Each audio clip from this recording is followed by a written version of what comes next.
ইসমাতুল আম্বিয়া মানে কি? মাওলানা মওদুদি কি ইসমাতুল আম্বিয়া মানে না? দেখেন, এটা একটা জটিল প্রশ্ন, তবে একবারে সহজ। যারা একবার ঈমান আনে তারা কোনোদিনই নবীরা ভুল করছে এ কথা বলতে পারে। জুমুরের মসজিদে যত মুসল্লি আছেন চিৎকার দিয়ে বলবেন, নবীরা যে মাসুম, এতে কোনো সন্দেহ আসেনি? সকল নবীরা মাসুম, এটাই ইসমাতুল আম্বিয়া। সকল নবীরা মাসুম, কোন নবী ভুল করতে পারেন না।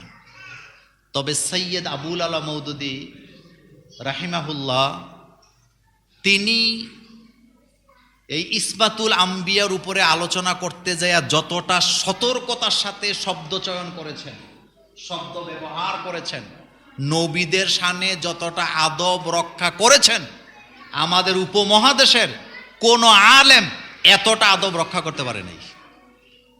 শব্দ চয়নের ক্ষেত্রে নবীদের বেলা তিনি খুব সতর্ক ছিলেন। আহলুল সুন্নাত ওয়াল জামাতের আকীদা হচ্ছে নবীরা মাসুম। নবীরা যদি কখনো কখনো এদিক সেদিক হতে যাইতেন, সাথে সাথে তাদেরকে কন্ট্রোল করতেন কে? বলেন কে কন্ট্রোল করতেন? আল্লাহ। নবীরা মাসুম, নবীদেরকে সরাসরি আল্লাহ কন্ট্রোল করে। আমি আপনি মাসুম না, কারণ আমাদের ভুল হওয়া কি সম্ভাবনা, কারণ আমাদেরকে আল্লাহ এভাবে নবীদের মতো আমাদেরকে কন্ট্রোল করে রাখেন। শব্দ চয়নে সৈয়দ আবুল আলা মওদুদি রহমতুল্লাহ আলাই ছিলেন একেবারেই ঠান্ডা মাথা। এটা বিশাল আলোচনার বিষয়, এটা মসজিদে আলোচনা করে শেষ করা যাবে না। তবে যারা তার বিরোধিতা করে তাদের উচিত তারা নিজেরা তার কিতাবগুলি পড়া। এজন্য অনেক কওমি আলেমরা এখন দলে দলে আপনার ওই কি বলে ওই দলে যাচ্ছে, তারা পড়তেছে আসতেছে। সুতরাং এটা নিয়ে আমরা বাড়াবাড়ি করব না, আমরা এগুলা নিয়ে যেন বাড়াবাড়ি না করি। নবীদের সাথে বেয়াদবি করা যায় না, বলেন যায়? নবীদের শানে বেয়াদবি কোনো শব্দ উচ্চারণ করা যায় না। তবে আমাদের আকীদা একটাই, নবীরা মাসুম, তাদেরকে হেফাজত করছেন কে? সব দিক থেকে আল্লাহ তাদেরকে হেফাজত, সব দিক থেকে আল্লাহ তাদেরকে হেফাজত করেছেন। নবুয়তের দায়িত্বের ব্যাপারে, সাংসারিক জীবনে, সামাজিক জীবনে আল্লাহ তাদেরকে সকল ক্ষেত্রে হেফাজত করেছেন। এজন্য এটা নিয়ে বাড়াবাড়ি করা যাবে না। শায়েখ, আমার 3টা বিষয়ে জানার ছিল, অনুগ্রহ করে জানাবেন। 1 নাম্বার, 5 ওয়াক্ত ফরজ সালাতের পরে সম্মিলিত মুনাজাত কি বাধ্যতামূলক? কেউ বলে মুনাজাত করতে হবে, আর কেউ বলে করা যাবে না। কোনটা উপরে আমল করব? প্রথম কথা হলো, 5 ওয়াক্ত নামাজের পরে আমরা যেভাবে হাত তুলে মুনাজাত করি, হাত তুলে সম্মিলিতভাবে, এটা রাসূল সাল্লাল্লাহু আলাইহি ওয়াসাল্লাম করেন নাই। এটা পরবর্তীতে বিভিন্ন ওলামায়ে কেরাম আকাবিরদের থেকে চলে আসছে। যেমন আমাদের বাংলাদেশে কওমি অঙ্গনের 2টা মাদ্রাসা সবচেয়ে বড়, একটা হলো পটিয়া আর একটা হলো হাটাজারি। এটা আপনারা জানেন তো? তো মাদ্রাসা কওমি, কিন্তু একটাতে মুনাজাত হয় আর একটাতে মুনাজাত হয় না। আমাদের দেশে, বিশেষ করে উপমহাদেশে, আমাদের বাংলাদেশ, ভারত, শ্রীলঙ্কা, পাকিস্তান, এই অঞ্চলগুলোতে নামাজের পরে মুনাজাত এটা চলে আসছে, কিন্তু রাসূল সাল্লাল্লাহু আলাইহি ওয়াসাল্লাম এইভাবে মুনাজাত করেন নাই। এখন যারা মুনাজাত করে তারা কয় করলে কি গুনাহ হইব নি? যারা মুনাজাত করে না তারা বলে যে রাসূলুল্লাহ করে নাই, আমরা কেন করব? তবে দোয়াগুলি পড়া বাধ্যতামূলক। যেমন নামাজে সালাম ফিরাইয়া আপনি বলবেন আল্লাহু আকবার, আস্তাগফিরুল্লাহ আস্তাগফিরুল্লাহ আস্তাগফিরুল্লাহ কয়বার? এরপরে সুবহানাল্লাহ 33 বার, আলহামদুলিল্লাহ, আল্লাহু আকবার 34। এই দোয়াগুলা কিন্তু বাধ্যতামূলক। এরপরে না ফরজ নামাজের সালাম ফিরিয়ে গুরুত্বপূর্ণ একটি আমল হচ্ছে আয়াতুল কুরসি পড়া। বলেন কি পড়া? রাসূলুল্লাহ সাল্লাল্লাহু আলাইহি সাল্লাম বলেছেন, ফরজ নামাজের পরে সালাম ফিরিয়ে যারা আয়াতুল কুরসি নিয়মিত পাঠ করবে তাদের বিষয়ে হাসরের মাঠে আল্লাহ পাক একটাই সিদ্ধান্ত নিবেন, আল্লাহ তাদেরকে বিনা হিসাবে জান্নাত দিয়ে দিবে। কথাটা আরেকবার রিপিট করি, ফরজ নামাজের পরে সালাম ফিরে যে ব্যক্তি আয়াতুল কুরসি নিয়মিত পাঠ করবে তাদের ব্যাপারে আল্লাহ পাক হাসরে একটাই সিদ্ধান্ত নিবে। বলেন কয়টা সিদ্ধান্ত নিবে? রাসূল বলছেন একটাই সিদ্ধান্ত, আল্লাহ তার বান্দাকে বিনা হিসাবে জান্নাত দিয়ে দেয়। আমাদের দেশে যেটা হয়, সম্মিলিত মুনাজাত কারণে এই আমলটা আমাদের কি হয়, ঘাটতি হয়। আবার মক্কা মদিনায় যাবেন, মুনাজাত আপনি পাবেন না। এই জন্য বিষয়টা হলো এটা রাসূল সাল্লাল্লাহু আলাইহি ওয়াসাল্লাম করে নাই, এখন আমরা করি। যেমন আমি জুমার নামাজের পরে মুনাজাত করি, কেন করি? আমি এটাকে নামাজের অংশ হিসাবে মুনাজাত করি না, আমি মূলত আলাদাই মুনাজাতটা করি। কেন করি?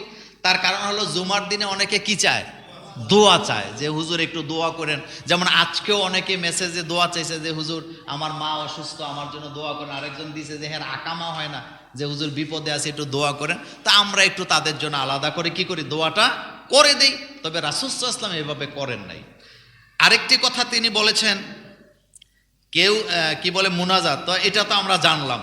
এখন আপনি মুনাজাত, আমার কথা হলো ঝগড়াঝাটির দরকার নেই, ঝগড়াঝাটির কি নাই দরকার নেই। আপনি মুনাজাত না করতে চাইলে করেন না, এ সাধারণ জিনিস নিয়ে মনোমালিন্য করার কোনো বিষয় না। আচ্ছা, 2 নম্বরে তিনি লিখছেন, মদিনার ইসলাম আর আমাদের ইসলাম একই না, কোনো আমলের মধ্যে পার্থক্য আছে না। আমরা তো ইসলাম পাইছি মদিনা থেকে, ইসলাম হবে মেড ইন মক্কা মদিনা। বলেন তো কি হবে? এত আস্তে গেলেও বলি, ইসলাম হবে মেড ইন মক্কা মদিনা। কোরআন নাজিল হয়েছে মক্কায় মদিনায়, কোরআন কিন্তু অন্য দেশে নাজিল হয় নাই। ইসলামও আসছে মক্কা এবং রাসূল সাল্লাল্লাহু আলাইহি ওয়াসাল্লামের জিন্দেগি কয় ভাগে বিভক্ত, মাক্কি জীবন, মাদানী জীবন। তো ইসলাম ওখান থেকে আসছে, আমরা ওখান থেকে ইসলাম পাইছি, সেজন্যে এটাই হলো মূল কথা। আচ্ছা, আমাদের আর ওদের ওই ইসলামের মধ্যে কি নাই, পার্থক্য নাই। যেমন মনে করেন জুমুরে ফজরের নামাজ শুরু হয়েছে, মক্কা শরীফও নামাজ শুরু হইল, তো জুমুরের ইমাম সাহেব যে কোরআন থেকে তেলাওয়াত করবেন, মক্কা মদিনার ইমাম কি একই নাকি না আলাদা কোনো কোরআনের থেকে তেলাওয়াত করবে? কোনো সুযোগ আছে নি? না, সুযোগ নেই।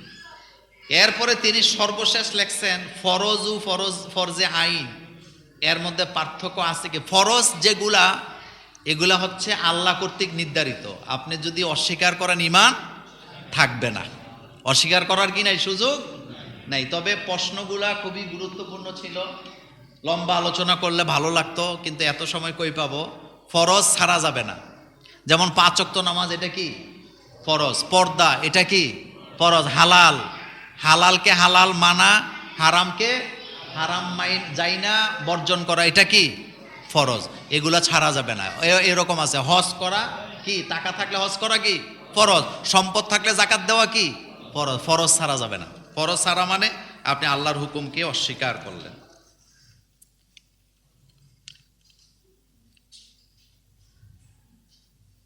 দাখিল ও আলিম ক্লাসে ছেলে ও মেয়েদের ফুটবল টিম গঠনের সিদ্ধান্ত কি শরীয়ত সম্মত? মাদ্রাসায় এটা করা কিভাবে দেখছেন? এটা হয় কি, একটা কথা বলেন শোনেন, এটা হলো ক্ষমতায় যারা বসে মাঝে মধ্যে তাদের আশেপাশে কিছু লোকের মাথার মধ্যে ভূত চাপে। বলেন তো কি চাপে?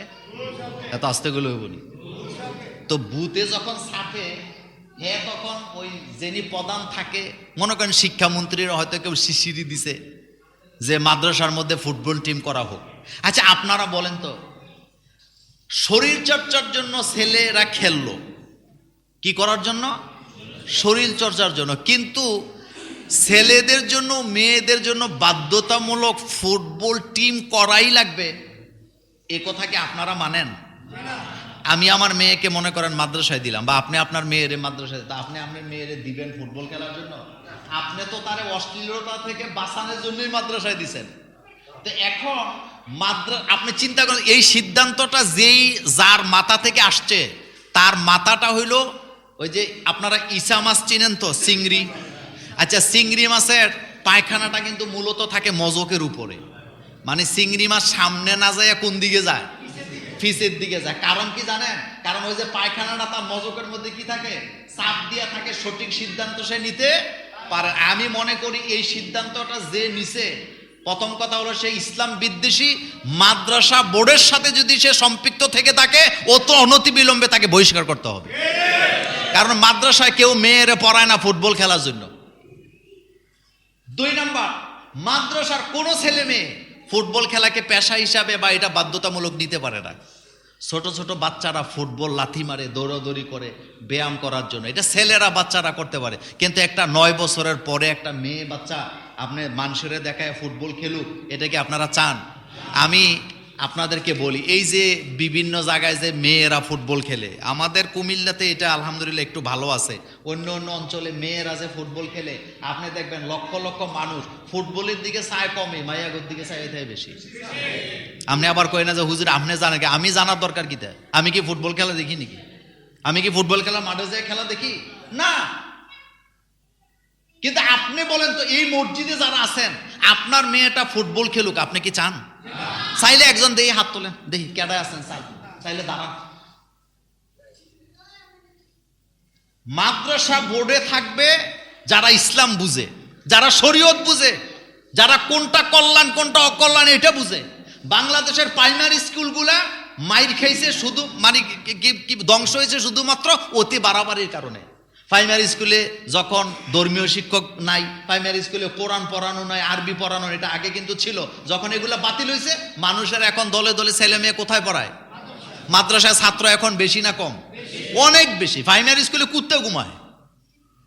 আপনি বাগিচাগাঁও এক প্রাইমারি স্কুল আছে, মাঝে মধ্যে টিকা দেওয়া ছাড়া এটার কোনো কাজে লাগে না। মাঝে মধ্যে ওই যে সরকারি কি দেয়, তো এটা অতি বাড়াবাড়ি করতেছে এগুলা। তবে কোনো মাদ্রাসা এটা করতে দেওয়া হবে। আর আমরা যদি বাইর করতে পারি, যে এই বুথটা কার মাথার থেকে আসছে, ওই তসলিমা নাসরিন রে পাঠাইছি আমরা যেই পথে, তারেও পাঠাবো আমরা। এত আসতে তারেও পাঠাবো আমরা, কারণ দেশটার 90% মুসলমান। এটা শাহজালাল শাহপরানের দেশ, এটা আলেম ওলামার দেশ, এটা পিসাবদের দেশ। এটা তোমাদের ফাইজলামি করার জায়গা না।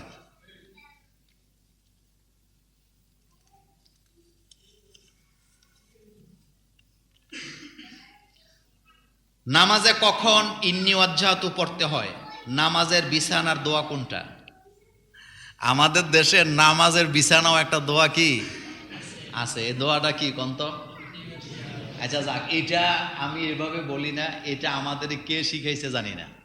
আমিও ছোটবেলা পড়ছি, নামাজের বিছানায় দাঁড়ায়া এই দোয়া পড়িতে হয়। ইন্নী ওয়াজ্জাহাতু ওয়াজহিয়া লিল্লাযী ফাতারাস সামাওয়াতি ওয়াল আরদা ওমা আনা মিনাল। আচ্ছা এবার শুনেন, নামাজের বিছানায় দোয়া না, নামাজের বিছানার দোয়া হলো আল্লাহু আকবার। বলেন কি? নামাজ শুরু করবেন, এই যে ইন্নী ওয়াজ্জাহাতু পড়েন, এটা মূলত নিয়ত বান্দার পরে পড়ার দোয়া। আপনি নামাজের নিয়ত বান্দার পরে ইন্নী ওয়াজ্জাহাতু পড়তে পারবেন, অথবা সুবহানাকা আল্লাহুম্মা ওয়া বিহামদিকা ওয়া তাবারাকা ইসমুকা ওয়া তাআলা জাদ্দুকা ওয়া লা ইলাহা গায়রুকা। এটা হলো সানা। এই ইন্নী ওয়াজ্জাহাতুটা কিন্তু সানা। ইন্নী ওয়াজ্জাহাতুটা কি? তাহলে এটা নামাজের বিছানায় পড়বেন না নিয়ত বান্দার পরে পড়বেন? চমৎকার একটা প্রশ্ন যে করছে, ধন্যবাদ।